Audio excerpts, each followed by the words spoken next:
Welcome to the Intro to Financial Statement module.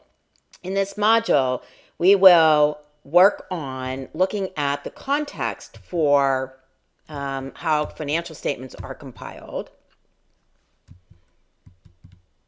So the objective is to provide context for how financial statements are put together, discuss the rules for compiling financial statements, introduce income statements, balance sheets, and cash flow statements. These are the financial statements that we'll focus on in future modules. We'll calculate the value of a company, both from a financial statement perspective, which is called book value, and then also from a market value perspective called market cap. And then we'll also discuss the corporate form of business, which is the form of business that we will focus on in this set of modules. Just know that if you can read financial statements for a corporation, you can pretty much read financial statements for any other type of company or organization. So the important thing to notice here is that when you have financial statements, they are influenced by managers to a very large degree. Financial statements are influenced by managers because it's managers that make decisions about how the business is run, and that, of course, affects the profitability of the company. But in addition to that, the financial statements are influenced by managers because managers choose the set of rules that they're going to use to compile the financial statements. Now, it's important to note that the financial statements are designed to report performance consistently. So once a manager decides on a set of rules to compile financial statements, they've got to stick with those set of rules year in and year out. They can't be changing from one year to the next. And that's because we need consistency. We need consistency between the company from one year to the next, so we know if the company is doing better or worse. But in addition to that, we need to be able to compare one company to another when we're trying to make choices about investment, or maybe companies we want to work for, or whether we want to extend credit to a company if we're a supplier. And so it's important to note that when you look at financial statements, that these really are compiled with the idea that there are going to be people outside of the company looking at these things and trying to make a decision based on these financial statements. If you're internal to the company, if you're a manager inside the company, you've got access to a lot of financial information about the company. But if you're outside of the company, you don't have that same access to the details. So you have to rely on these financial statements. The rules that we use in the United States are either U.S. GAAP, Generally Accepted Accounting Principles, or the International Financial Reporting Standard, IFRS. U.S. GAAP is the set of rules that the U.S. has always used, and the IFRS is a set of rules that are used by many different countries around the world. And there has been a lot of effort to try and converge US GAAP and IFRS so that we have one set of rules no matter where the company is located, if it is raising capital in the US markets or in another set of markets. But we haven't quite gotten to the point that they are identical set of rules. They are very close, though. So again, if you can read a financial statement using US GAAP, then you can read the financial statements on IFRS. Where there are differences, as we are covering material, I'll point that out to you.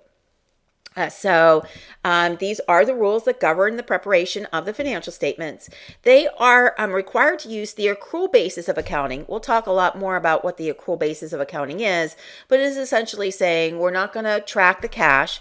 We're going to track the operations of the company, and then we'll get back to looking at cash, because cash is important to a company, but tracking cash doesn't really tell us very much about the operations of the company itself. This is required by the Securities and Exchange Commission. So if you are listing your company in the U.S. capital markets, the Securities and Exchange Commission, SEC, oversees the publication of information so that investors and others using this information are getting a clear picture of what's happening in the company. And so the Securities and Exchange Commission requires the use of U.S. GAAP or IFRS. The financial statements that we're going to be covering are the balance sheet. And in the balance sheet, there are things of value called assets. And we always say, listen, these assets have to be paid for somehow. So we can use somebody else's money, which are liabilities. And liabilities, another way of thinking about liabilities is an obligation. Obligations are things that you have to repay. So we could have a liability in which we get a loan to acquire an asset, but we're going to have to pay back that loan. Or we could acquire an asset because a supplier is willing to extend us credit, but eventually we're going to have to pay that invoice. So we can use somebody else's money temporarily, but eventually we have to pay it back. We can also use the company's own internal resources, and these resources come generally from investments from shareholders, and also retaining earnings in the company from running the company in a profitable way. And over time, those profits will become cash and other resources that we can use to acquire these assets. Now, in an income statement, the income statement is showing us whether the company is profitable or not. So the income statement shows us sales revenue, and then it also shows us all the expenses that were necessary to help us generate those sales revenues. And so those expenses can be both related to the products and services that were produced or in running the infrastructure of the company, like selling and marketing expenses, the HR department, and of course the accounting department. Other things that show up on the income statement are things that are not related to the core operations of the business, selling goods and services to a customer. It might end up being that we end up selling an old asset for more than or less than we have it recorded on our financial statements. And selling old assets is not probably our business model. So if we're just selling assets that were in the company that we are no longer using, that would give rise to a gain or loss. And we'll calculate gains and losses, but we do record those separately because we don't want to mix up gains and losses from things that are not about the core operations of the business with revenues. The income statement and the balance sheet are indeed done on the accrual basis of accounting, but cash is really important. You can have a profitable company on the accrual basis of accounting and run out of cash, and then you're out of business. So the cash flow statement tracks the inflows and outflows of cash so that we can better manage that. And then finally, the financial statement that we're not going to spend much time on is called the statement of retained earnings. And the statement of retained earnings, or sometimes it's called the statement of changes in owner equity, is really an expansion of the equity section of the balance sheet. So we'll talk about the equity section of the balance sheet quite a bit. And if you then go to the statement of retained earnings, you should be able to figure out what's going on there. This is a graphic, and it's just a little schematic basically showing you how these financial statements are interconnected. So the thing to know is that if you see an account that is a balance sheet account, it will only show up on the balance sheet. And if you have an account that is showing up on the income statement, it will only show up on the income statement. It doesn't mean that these financial statements are completely independent of each other. As a matter of fact, lots of times things will happen in a financial statement that maybe we acquire an asset, and in acquiring the asset, then we also end up incurring some expenses to keep that asset going. And so oftentimes when a financial event occurs in a company, the financial event affects both the income statement and the balance sheet. Sometimes we see accounts that look similar, but again, the account itself is only going to show up on the income statement or the balance sheet, but not both. I want to point out here that we have assets equal liabilities plus equity. On the balance sheet and on the income statement, you see that we're starting with revenues. Revenues and sales are basically the same thing. They mean the same thing. So we're going to subtract out expenses. We're going to add back in capital gains from those unusual things that happen, or any capital losses should we actually incur a loss for perhaps maybe having a natural disaster occur and we had some equipment that was damaged. That could result in a capital loss, but certainly not something that we expect to have happen all the time, and so we don't want to mix that up in the core operations of the business with the revenues and expenses. And so when we take the revenues and we subtract out the expenses, add in the capital gains and subtract out the losses, we end up with profit.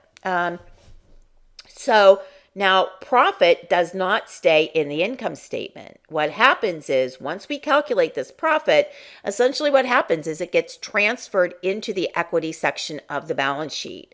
So I want to point out a couple of things about the differences here with the balance sheet and the income statement. Balance sheet accounts are called permanent accounts. They go up, they go down throughout the year, depending on, what's going on in the company, but they don't get zeroed out at the end of the year. And you can imagine an asset is something of value, and a building would be an asset. And if you owned a building at the end of one year, you would still own that building at the beginning of the next year. Just the same, if you owed somebody $1 million at the end of one year and didn't pay it off, you're still going to owe them $1 million at the beginning and the following year. And so that's liabilities. And so we say that balance sheet accounts are permanent accounts because all of those balances from the end of one year roll into the beginning of the next year on the balance sheet. Income statement numbers are different. These are temporary accounts. And what happens with revenues and expenses, capital gains and capital losses, they aggregate throughout the year. So it's not like they go up and down like happens in a balance sheet. They actually increase from January to February, and then we add more in March, and then we add more in April. So the revenues increase over time, the expenses increase over time till we get to the end of the year. And at the end of the year, we go through the process of netting all of the revenues and gains with the expenses and the losses, and that gives rise to the profit. But we need to start the income statement again next year so that we can see if that year happens to be profitable. And so we transfer that profit into a section in the equity section of the balance sheet called retained earnings is the account. So it goes into equity under retained earnings. It is exactly what it says. It's the retention of all the earnings. Sometimes it's the retention of the losses too. But that way we can start all over with the income statement accounts, starting with zero. And we can start, on the first day of the next fiscal year saying, okay, now we're going to start aggregating all of these revenues and expenses again. On the cash flow statement, there are no accounts. So what the cash flow statement basically does is it takes the income statement and the balance sheet on the accrual basis of accounting, converts it back to the cash basis of accounting, and then we see where the cash is coming from and going to. We figure out what the final ending balance is in cash, and that ending balance in cash from the cash flow statement should tie back to the cash asset on the balance sheet. So there's our arrow. And then again, we start the following year and track the cash again.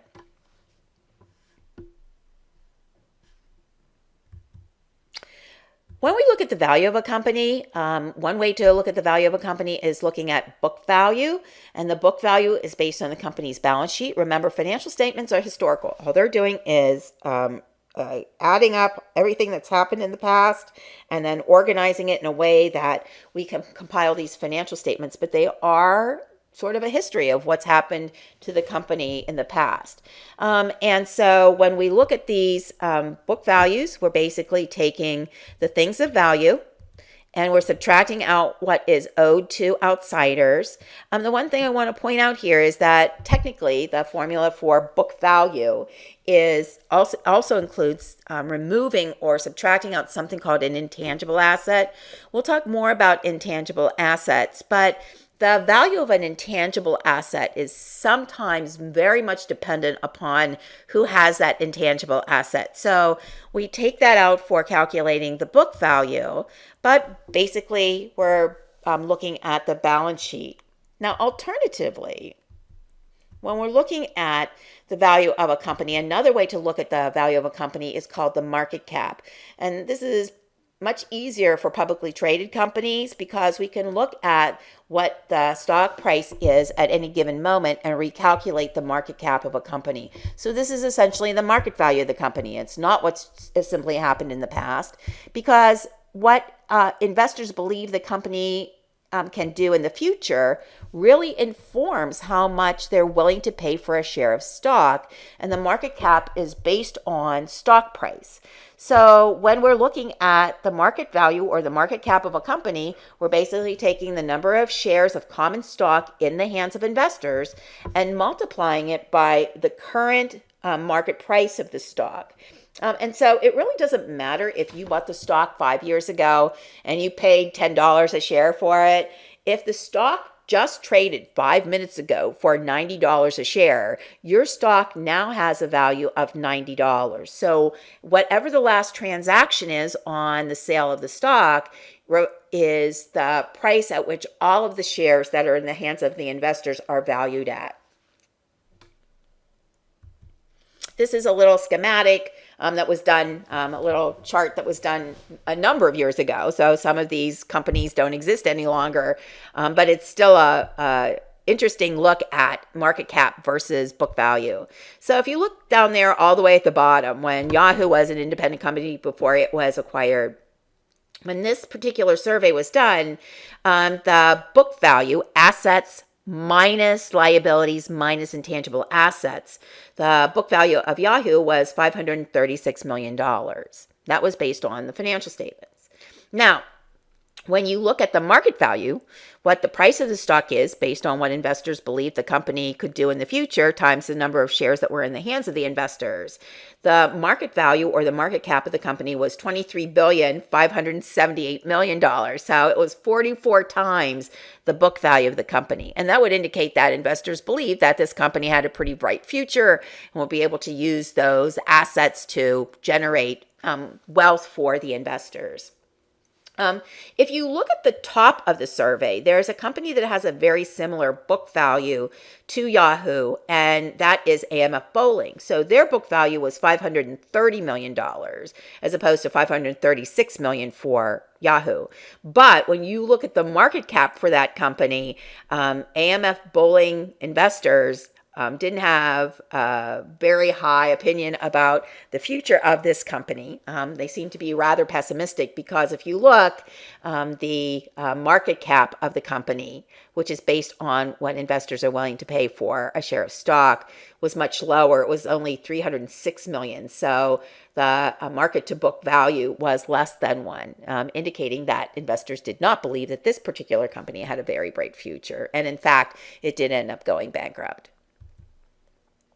Now, when we're looking at corporations, it's important to note that the shareholders are the owners of the company, particularly the common shareholders are the owners of the company. And the shareholders get shares to vote. And generally speaking, when shareholders are voting, they're primarily voting for a board of directors. And so when you vote for a board of directors, the reason why as a shareholder you're voting for a board is because the board is there to hire and oversee the management for the benefit of the shareholders. So the shareholders can't be in there all the time saying, hey, I'm an owner of this company and I want to influence how the company is being operated. But the board is charged with doing that for the benefit of the shareholders. So the board doesn't work for themselves. The board doesn't work for the managers. The board works for the shareholders. Now, sometimes you find that there are managers on the board. It's not unusual to see somebody with a title that says CEO and chairman of the board, and chief executive officer is a management position. So that's your dream job, of course, to hire and oversee yourself. But a lot of people feel that this is really a conflict of interest. How could managers be hiring and overseeing themselves? So lots of folks don't believe that managers have any place on a board of directors. On the other hand, if you have a fully independent board, which means there are no managers from the company on that board, you would have to have some pretty dedicated board members because they would have to spend a lot of time understanding what's going on in the business so that they could make good decisions for the benefit of the shareholders. So it's kind of a double-edged sword. Managers know what's going on in the business on a day-to-day basis, and that would be good for the board. But on the other hand, others feel like there's a conflict. So there's a balance there. In the end, though, it's the managers that run the company on a day-to-day basis, and they're charged with running the company for the benefit of the shareholders. As a matter of fact, their goal is to make the shareholders wealthier. So you can say what you like about, trying to treat your employees fairly and to, be a good corporate citizen and all of those things, which we hope companies do. But in the end, companies are charged with making their owners wealthier. And unfortunately, good and bad things do come from that. So in this module, what we've done is we've just introduced the income statement, the balance sheet, and the cash flow statement. We've talked a little bit about this set of rules that we're going to be going back to over and over again to say US GAAP or IFRS requires that this is recorded as an expense, or this is how you would record an asset. We talked a little bit about the difference between the book value of a company versus the market capitalization or the market value of a company. And finally, we talked a little bit about the form of business that we're going to use as the basis for our discussion, which are corporations.